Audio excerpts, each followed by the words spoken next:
Minsan, bibidyo natin yung isang ikot ng biyahe natin. Eh, kuha ng lupa dito sa taas, nagbibenching. Kahapon dyan kami nagdadamping o dyan sa balugbog na yan. Parang pinakang island.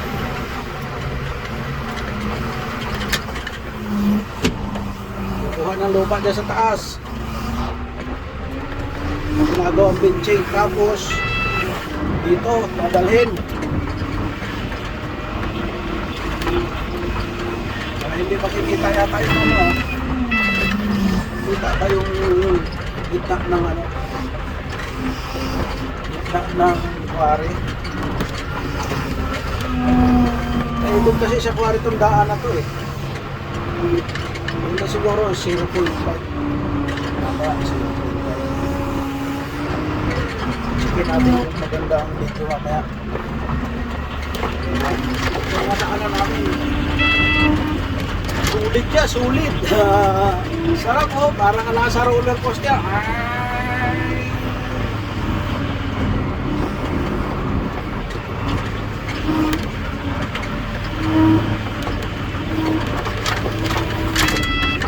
Nasa ganitong lugar ka, di bali mahina ang makina, basta malakas ang aircon. Ang tindi ng alikabok.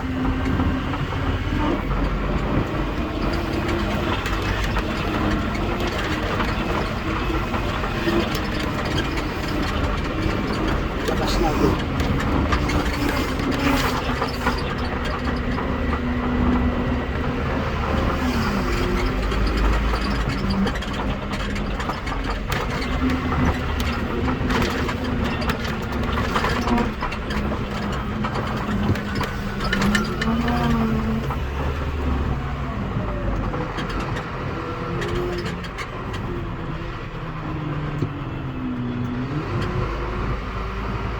Traffic. May traffic sa gitna ng gubat. Okay yun ah. May traffic sa kalsada. Ito po ang kalagayan natin dito sa Katitunga. Balik ko kayo kung saan dinadamping. Yan, sa gitna ng farm. Para tayo namamasyal, gamit natin ni malaking truck, boxy, tanner,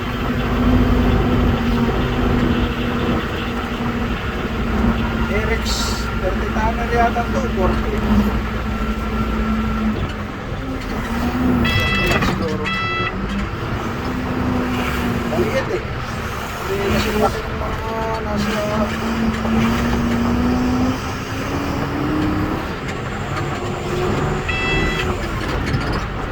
register dyan. Register nyo. So, mag-register.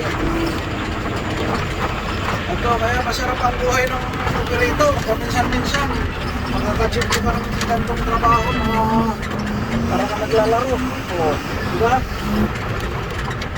Pasok dyan, balik dito. O, parang may maze.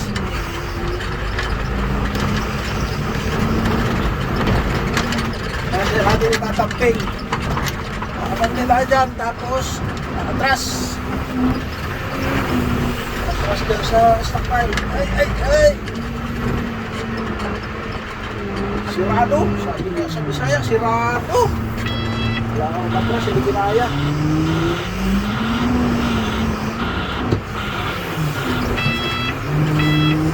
Kurbada sirado.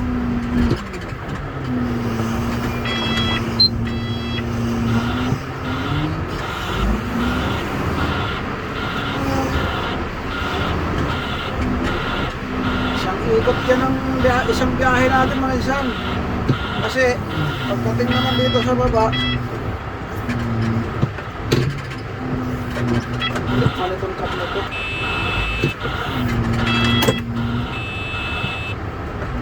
Pagdating naman dito sa baba, mag-aaral naman tayo, magkakarga ng putik.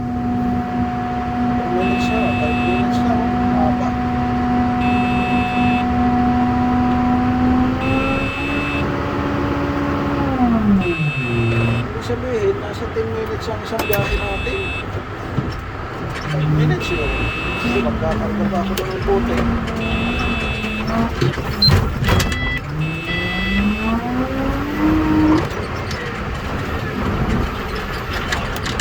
Tapos dadaanan natin itong mga tinambak para tumigas na pantay.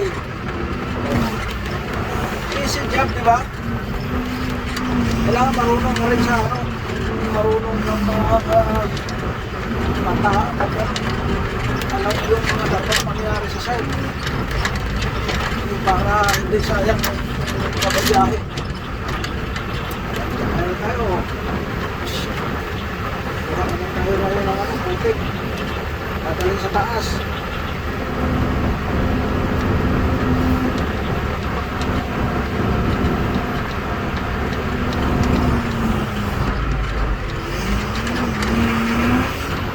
Sarap lang, utol.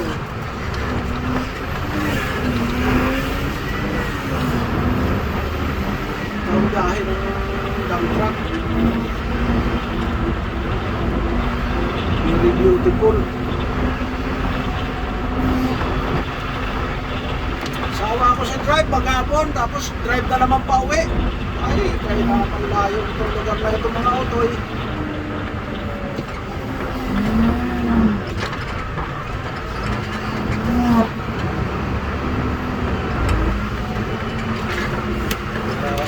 Diyan magkakarga ng putik.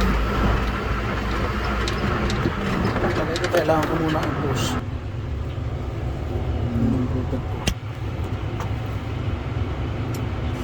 Tatalsikan dito sa bintana ang putik ko.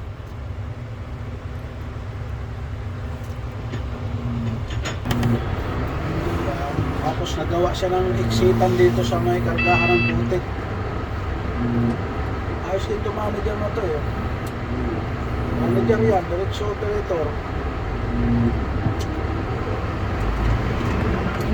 Gawa siya dito ng daanan. Pero na naman, labas diretso na. Hindi na kailangan ng ano.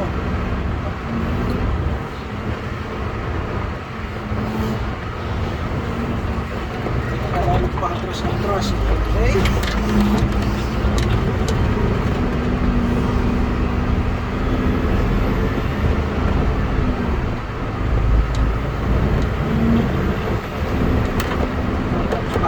Tayo.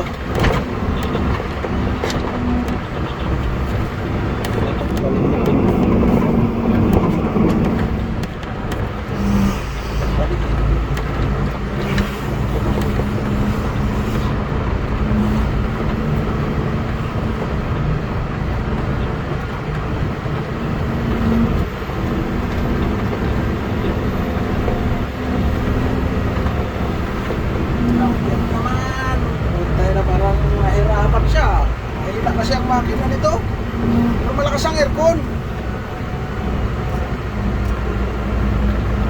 Kahit mahina ang makina, basta malakas ang aircon, ayos sa akin yan. Ay, aho na ba? Ano tayo? Hindi pa tayo dito. Yan lang ang mga tatandaan nyo insan. Sa pamimili ng truck, kailangan kung mahina ang makina, dapat malakas ang aircon. Kita nyo ba mga insan?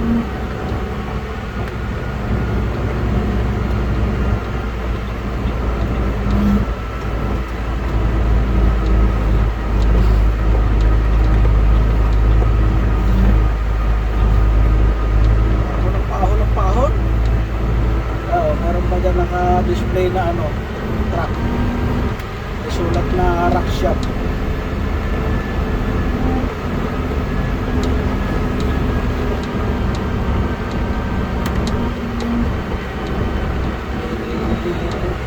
Hambi.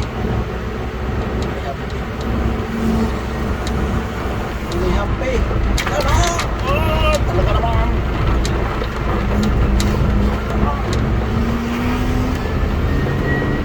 Sarap mga trabaho, parang lalaro. Dito sana tayo magdadala sa kanto na to sa kanan, pero kailangan natin umikot sa unahan. Kailangan natin umikot. Ganon, mga naghihintay din sa padaan. Kung nakita nila may umuusok na malakas na alikabok, hihinto yung mga yan para pagbigyan ka. Ikot tayo dito. Doon din tayo sa may pinuntahan niya halos pupunta. Kaso siya, lupa yung dala niya ngayon, kaya doon siya papunta. Tayo naman dito sa kaliwa. Yung putik ito. Kahon ulit, isang kahon pa. Ganda na. Sarap ng kahon-ahon.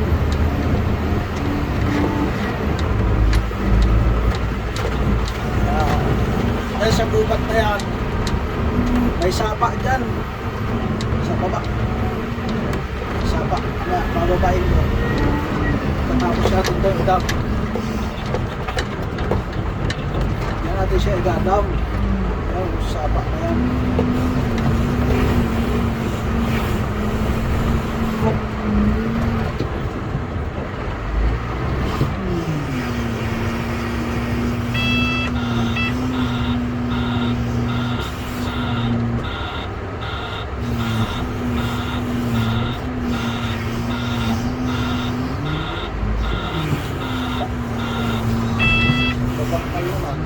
Kasi hindi hinulog doon yung karganong isa, hindi hinulog. Nakarang sa kampingan. Hindi hinulog ng kalahati ng gulong. Para sure full nandun lahat ng putik sa ilalim.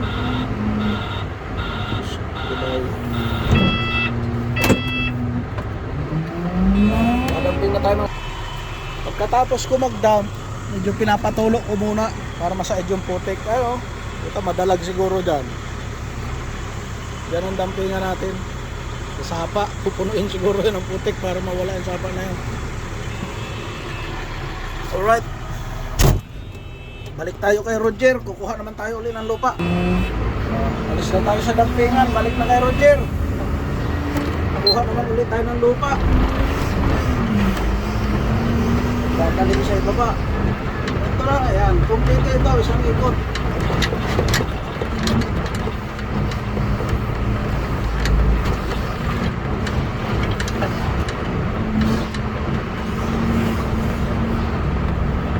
Bakmakan pa ako ng isa. I-smoke ko na.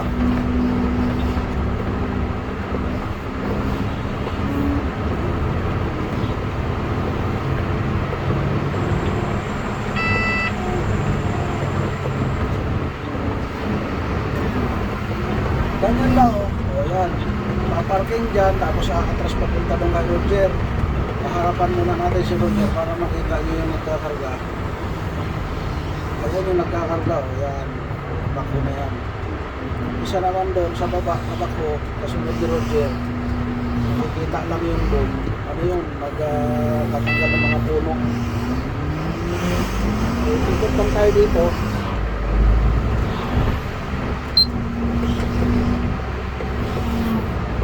Matras doon kay Roger. Di ba? Ayan na. 15 minutes pala isang biyahe. Malayo-layo.